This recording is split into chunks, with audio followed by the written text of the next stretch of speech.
This is Ron Brown with Tech for Senior. You're watching a video series on how to purchase a new PC.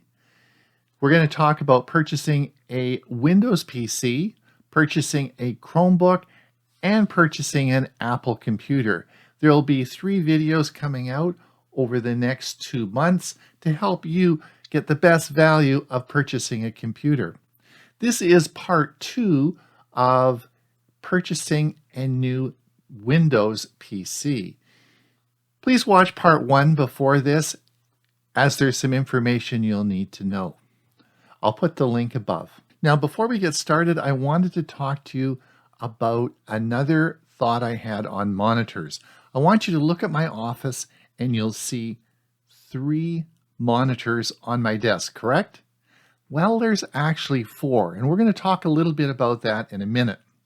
What you need to know is with a Windows PC, you can have 2 monitors. Yes, it's very easy to connect 2 monitors. And if you look to the right side of my room, you'll see a Dell computer, and you'll see that I have 2 monitors connected. And these are actually connected directly onto a video card, but there are many ways and you could connect these 2 monitors to a PC. Now on the left, you're going to see a 3rd screen.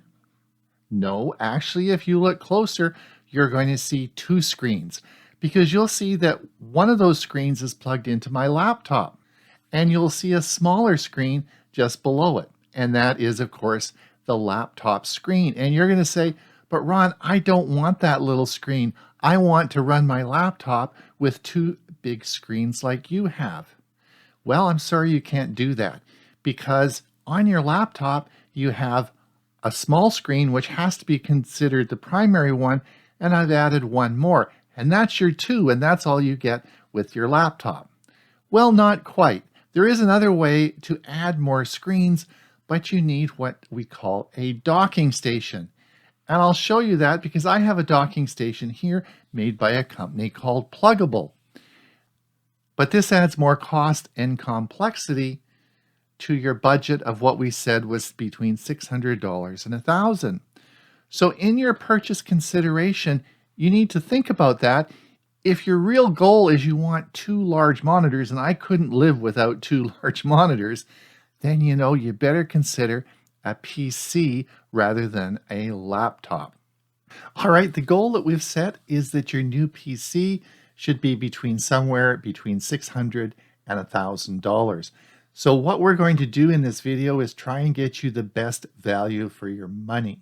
So the first question you're going to ask is, should I buy a computer with Windows 10 or Windows 11?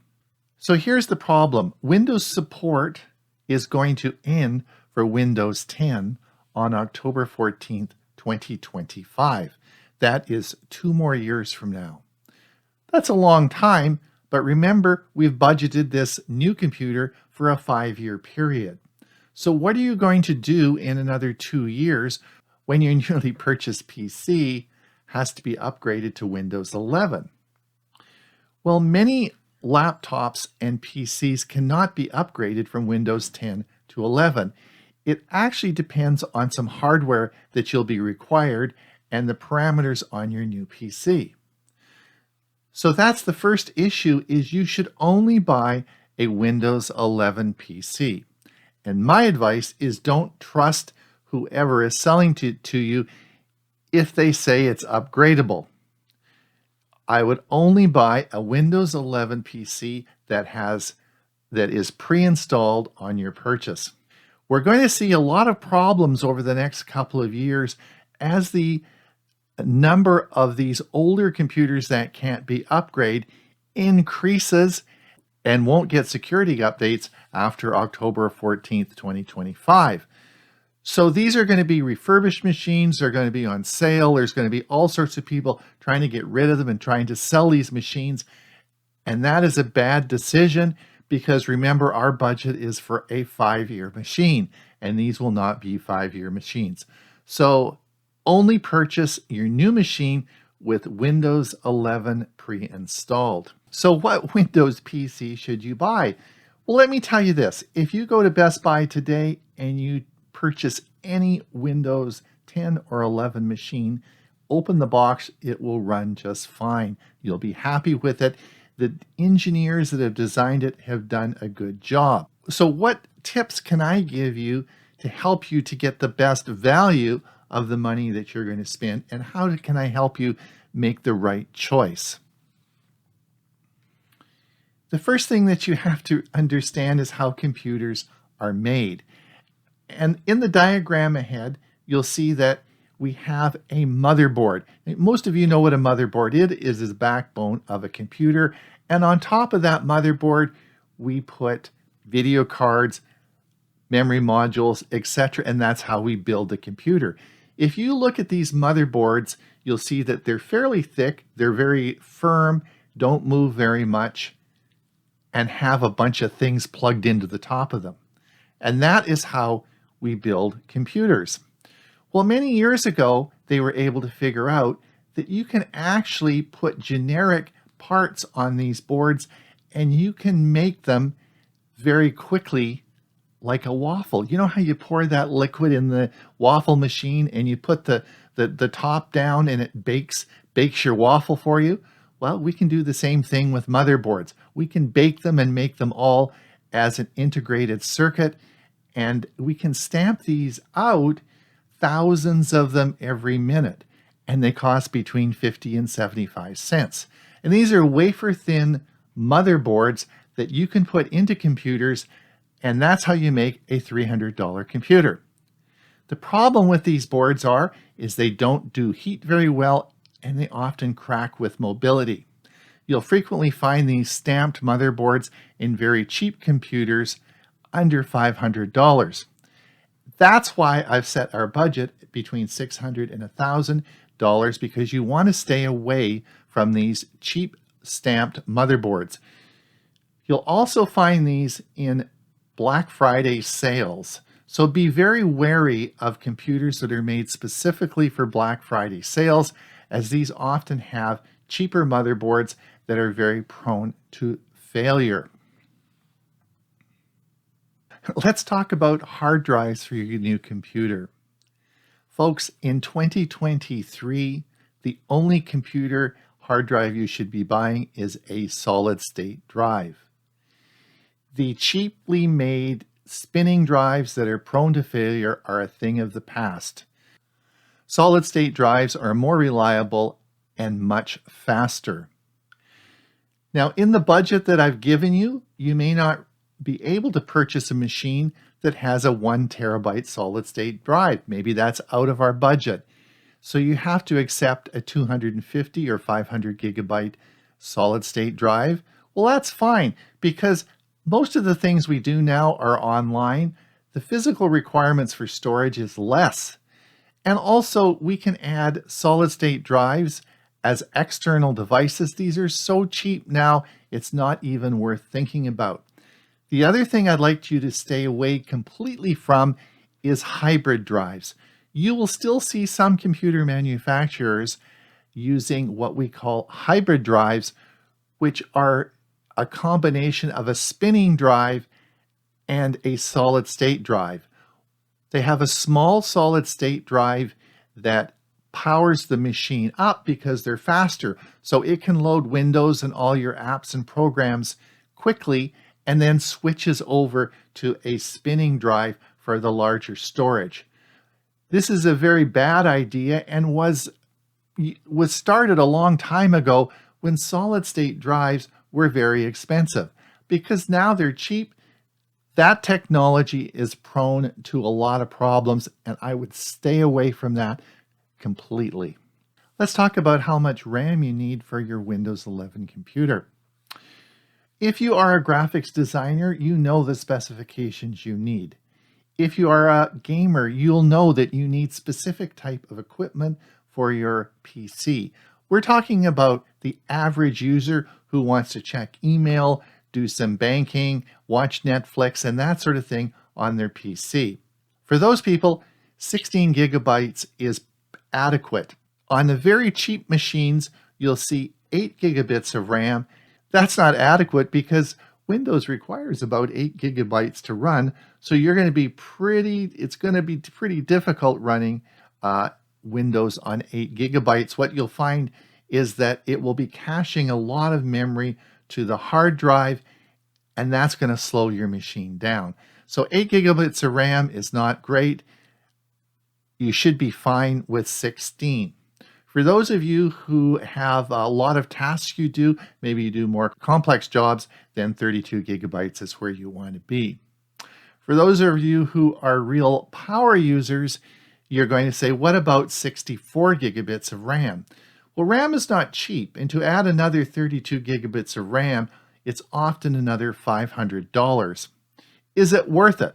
That brings us into our next option. If you haven't purchased a PC for the last 4 or 5 years, you may not be aware of significant changes that have occurred, particularly in graphics card. A company by the name of Nvidia has now taken the world by storm. They've been around a long time, but over the past 5 years have really catapulted ahead and are the leading player in graphics cards. So much so is that they are a dominant force in the manufacture of new PCs. Now, they make a wide variety of video cards, some less expensive, some very expensive. What Windows does now is they offset some of its workload to the graphics card, and this can significantly increase the speed of your computer. If you are choosing a computer, I would encourage you to look and see if you can put an Nvidia card into your budget. This may or may not be possible within our $600 to $1,000 computer, but I would like you to look at that because I think it is an excellent choice. It's also your money is much better spent rather than adding that extra 32 gigs of RAM and spending an extra $500. Put that into a more advanced Nvidia card, and you'll be much happier with the money spent and may even fit it in your budget. I reviewed Dell's computers recently, and most of their computers come with an option for an Nvidia card. I have one in this PC, and I would encourage you to consider that in your budgeting. Now, the last advice I'm going to give you is on extended warranties. Should you buy an extended warranty on your new machine? Well, I guess that decision sort of goes along with buying an extended warranty on an automobile and whether it's a good or bad decision. Here's some thoughts for you that might help you make that decision. The first thing is that most computers, probably 99%, work just fine. They're either dead in the box and won't run, or if they do run, they'll run fine for your budget of 5 years. Very unlikely you're going to have any technical problems with them. But if you do, is it worth the extended warranty on a machine we've budgeted for $600 to $1,000? The first thing that you need to understand is that nobody fixes these machines. It is most likely you're going to have to send the machine away. You're going to send it to a third party to have it so-called fixed. This may take a week, it may take a number of weeks, or in some cases, if it is an odd machine, it may take a lot longer. When you get it back, it most likely will not be your machine. What they've done is they've found another refurbished machine and may have transferred your data over or may not. You may have to reinstall all the data on a refurbished machine. Now, let's say you have the machine for 3 years, and at the end of 3 years, you have some problems, and you only have 2 years left of our budget. Well, is that really worth it to have that machine away for a longer period of time and to get a refurbished one back? I don't think, for me, it wouldn't work. So you have to consider all that in purchasing an extended warranty. And remember, the extended warranty is on hardware, not software. So they're not going to reload all your software back onto that machine. For those reasons, I don't personally think extended warranties are very good value. What I do think is helpful is some services offered like the Geek Squad at Best Buy, where if you purchase a new computer from them, they, for a fee, of course, will transfer all the data off your old computer, decommission it, get rid of it, and set your new computer up. I think this is a very valuable service for people who actually don't do this all the time and don't know how to do it. I think this is a good way of setting everything up for you, and you might want to consider that. This is Ron Brown with Tech for Senior. Hopefully you've enjoyed part 1 and part 2 of purchase considerations for a new Windows PC. I will be having 2 more videos come out on purchase consideration of a Chromebook and purchase consideration of an Apple computer in the next couple of months. Be sure and like and subscribe, and we'll notify you when a new video comes out. Don't forget to drop by and see us on Monday morning for our Tech for Seniors show. Hopefully you've enjoyed this video, and we'll talk soon.